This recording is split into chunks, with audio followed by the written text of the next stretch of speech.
Arsenal are back in for Victor Osimhen. Yes, he had that right. Napoli have actually reduced his asking price from 130 million euros to 100 million euros, which is just 85 million pounds for Victor Osimhen, in terms of Victor Osimhen. So this is what is being reported. Arsenal have returned for Victor Osimhen. Napoli are now asking for a fee close to 100 million euros for the striker. Arsenal could reach those figures. So, listen, Osimhen, we thought it was out for sure. We thought it was done. We thought this deal was absolutely done. But I've always had something in the back of my mind telling me we still are going to get a striker, but I don't know who. Maybe they're just planning for someone else. Maybe it's not going to be Gyökeres. Maybe it's not going to be, Osimhen. Maybe they have a plan. So I'm just usually holding on to that hope at Edwin to have something planned for the end of the transfer window to just, boost Arsenal fans' confidence at the end of the transfer window. But looks like Osimhen is back on the radar. And recently as well, we've been hearing talks of him potentially joining Chelsea because they want to swap Lukaku and Osimhen and,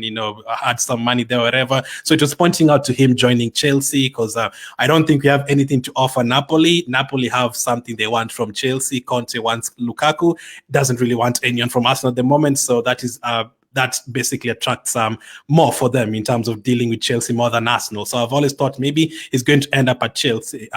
But that one has not happened. That has not yet happened. And Arsenal are back in for Victor Osimhen. And let's go to this first before I give you guys my thoughts. Arsenal are back on the trail of Victor Osimhen. Napoli had started with the intention of demanding his 130 million release clause to be paid in full, but are now evaluating the idea of accepting offers of at least 100 million euros. Again, with Osimhen and Gyökeres, I've always thought no one is going to pay that money for them. 130 million euros, it's a lot of money. That is one of the reasons why Osimhen is still at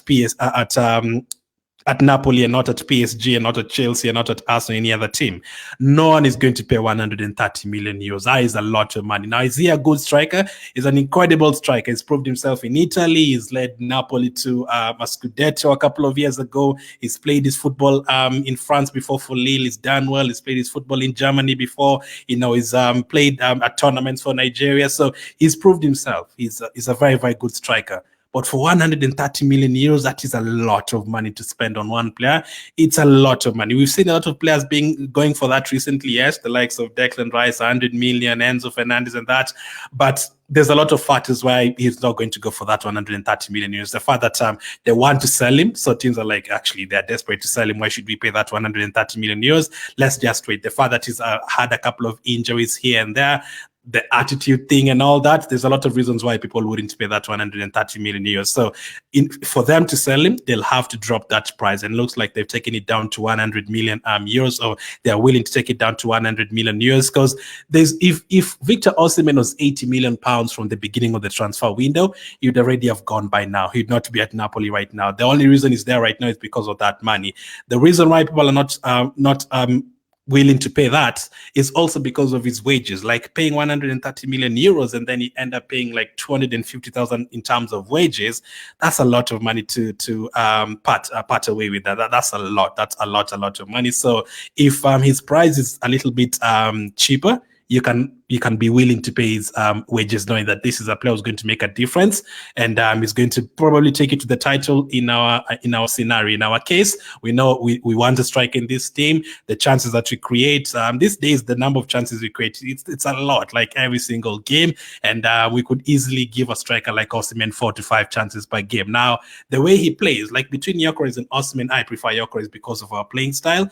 But if it comes down to Osimhen, I'll 100% take him because he's a striker who 2 years ago he was wanted by United, Man City, Chelsea, Bayern Munich, PSG. I was even thinking at some point if Mbappe didn't go to Real Madrid, it could be Victor Osimhen, because he's a striker who can get you goals and he's an experienced striker and he's won things before. So why not? And getting Osimhen, if you end up getting someone like an Osimhen, that would send a message to other teams. The way Man City have gotten back Gundogan and every other team is like, oh, they've gotten back Gundogan. This is a guy who's already won them a couple of Premier League titles. If you get Osimhen, that would send a message to Man City and every other team like, yeah, Arsenal is serious now. Arsenal have signed Calafiori, they've signed Merino, and they've signed Osimhen. That would be a crazy transfer window. That would be a very, very good transfer window. That would be close to a 10 out of 10 transfer window, if not a 10 out of 10. it would be very, very close to a 10 out of 10. Because one thing we've not really done is signing a striker over the last 3-4 years. I always say, last season, the last 2 seasons, I never really wanted a striker. I was like, this Arsenal team is very good. We can score goals. And the last 2 seasons, we've improved in terms of the number of goals we scored. And right now, would I say Arsenal are desperate for a striker? I still wouldn't use the word desperate. But do I want us to get a striker? Absolutely yes. Why? The reason I always give is it's because you're competing with Man City, and it's because that is the only position that I feel like we can take to the next level. If Man City are not in this league, I don't think we'd needed someone like an Osimhen. I think we'd have won the league 3-4 times in a row with the players that we have. But the fact that Man City are now in this Premier League, and the fact that we are now competing with a team that has Mbappe, Vinicius, Rodrigo, and competing with Bayern, with Olise and Kane, and competing with Man City in the Champions League, you need players like Osimhen to take it to the next level. So I do agree that Arsenal need a striker like this to take us to the next level. And also, all the other positions that we look at, Saliba, perfect for us, Gabriel, perfect. Odegaard, like we have, congratulations to them, by the way. I never got to say congratulations to these 5 players who were named in the PFA Team of the Year. Look at this. We have a goalkeeper there. We have 2 defenders there. We have 2 midfielders there. Which position don't we have there? A striker. So imagine if Osimhen came to us and scored 30 goals, we'd have 6 to 7 players there with Saka and maybe Havertz and Osimhen. That would be great. So ironically, the only position we don't have there is a striker, because we don't really have an out-and-out striker who scores goals.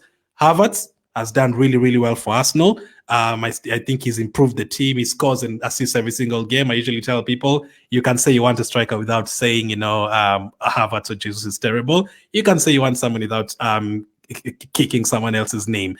We don't have to do that. So we have to add to that. Now, imagine you have Osimhen, and then you have Havertz, and then you have Jesus, and then you have Saka, and then you have Martinelli and Trossard. That would be great. That is what you need to do. You need to take it to the next level. Man City have Haaland. We don't really have anyone like Haaland.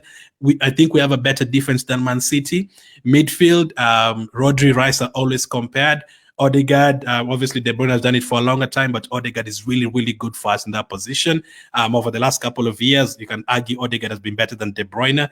The number 8 position, if Rice is there, Partey, wherever, is playing in the 6 and Rice is playing in number 8, we can say Rice is younger than Kovacic. He can do it better than Kovacic. Saka, we can is always compared to Foden. The only position where you can't really compare to Man City is Haaland, because you don't really have anyone who can score 30, 40 goals in a season, but they do. So it would be great to have someone like an Osimhen, and it would send a message to a team like Man City that Arsenal bought Osimhen, and they've also added to Calafiori. They already have the best defense in the world, and now they have an attacking line of Odegaard, Trossard, Osimhen, Saka, and they can bring off the bench Martinelli or Trossard or Havertz. So Vieira, that would be a very, very, very good team. And another thing Osimhen does to this team, if you have Osimhen there, it boosts the likes of Saka and Odegaard. Odegaard knows if they create 100 plus chances once again, Osimhen is there to finish them. Takes a bit of pressure away from the likes of Saka and Trossard. If they don't score, they know we have Osimhen there. If Havertz doesn't score, he knows we have Osimhen there. It boosts the whole team. So let's see how that one goes. It's great to know that we are back in for him. He is still available. Chelsea are still there. They want Lukaku from Chelsea, but I don't know if that is going to go through, unfortunately, or fortunately for us. Hopefully that doesn't go through, and we can end up with a player like this. That would be great. But we still need to do some other deals, still need to get some other deals done. One of the deals that could help us get Osimhen is the sale of Edin Ketia, and it seems like it's edging closer, which is great news for us.